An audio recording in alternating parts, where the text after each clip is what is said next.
Right, I'm walking through Gadebridge Park now.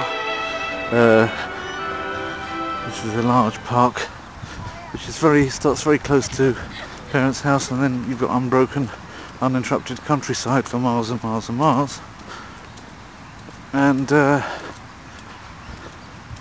this park, there's always somebody spoiling it. It's always a minority spoiling it for the majority. Look at that dog, right? And this park never used to have a lake in it, but they did some clever stuff with the river to make it a little bit narrower, a little bit smaller going through, so they could do that stuff at the other end of the town that I showed you earlier on in an earlier film. And now the river's sort of fought back by producing a lake. Obviously what they didn't think of, all these gangs of highly paid surveyors and people, experts that were called upon to do this work, that water was going to find its own level. And so a lake has appeared in the park where we used to play football when I was a kid, even at this time of year. There never was a lake here, and ever since they did that development with this water stopping machinery here, this lake has become a feature of the park, and seagulls seem to be enjoying it. The old white bridge, and the Gade underneath it, quite a few bits of crisp packets and things in the Gade, which obviously people that don't have an awful lot of respect have left in there.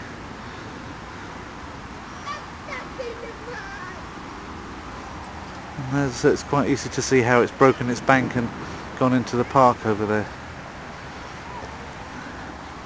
Here it carries on a little bit further,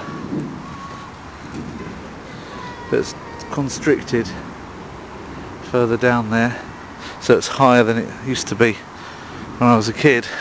Although obviously a long time ago the Gade was responsible for carving out the whole of this valley, but that was at the end of the Ice Age, and it was a different river then to the one it is now.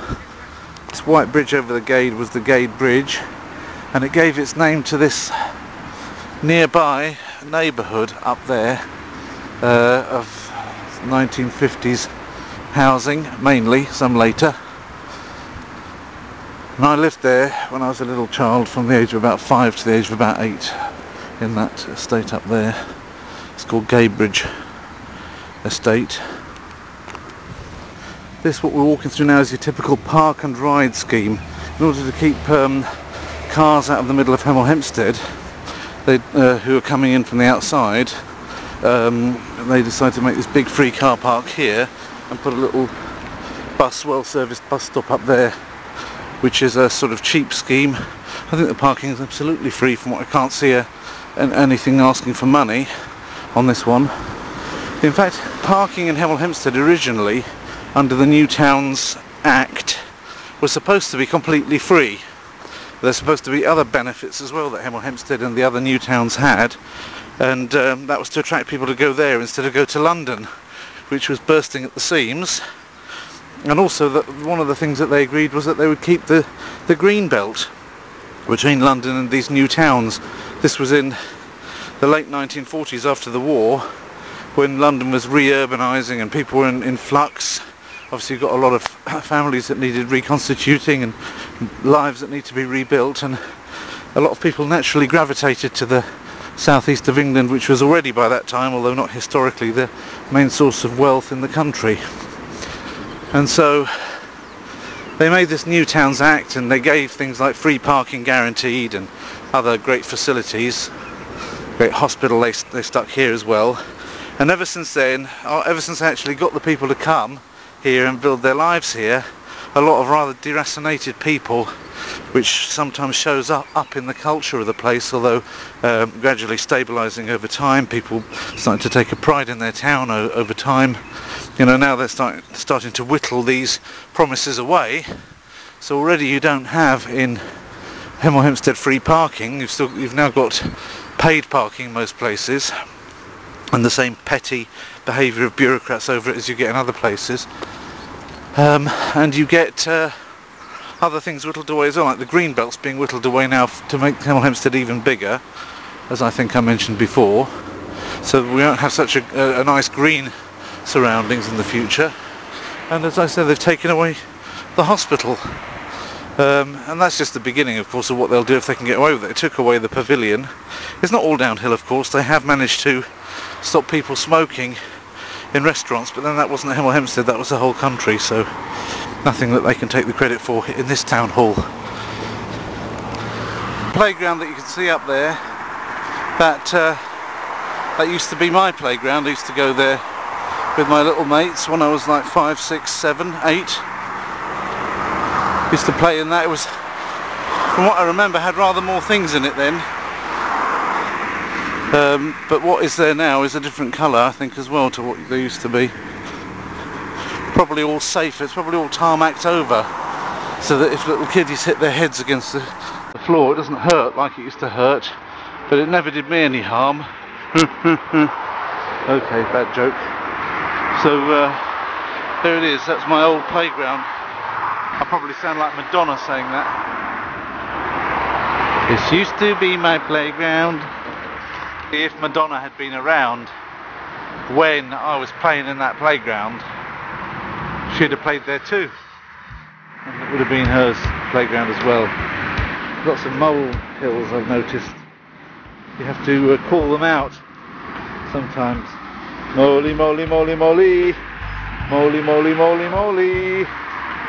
That's how they tried to do it on the Austin Powers films. Right. Didn't work then and it's not working now. And then up in that little wood there you see on either side of the road, it's actually quite a bit of it, and thankfully it's still there, which is like a minor miracle in these days of development. But I used to go picking bluebells in there. The bluebell is now a protected species, and you can get a nasty fine or even imprisonment if you pick it these days. And quite right too, quite right too. If you had, you know, everybody behaving like I behaved as an 8-year-old kid, what future would there be for this planet? Kids these days, the problem that they have is that they behave like kids and not like 43-year-old blokes. It's a disgrace.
Say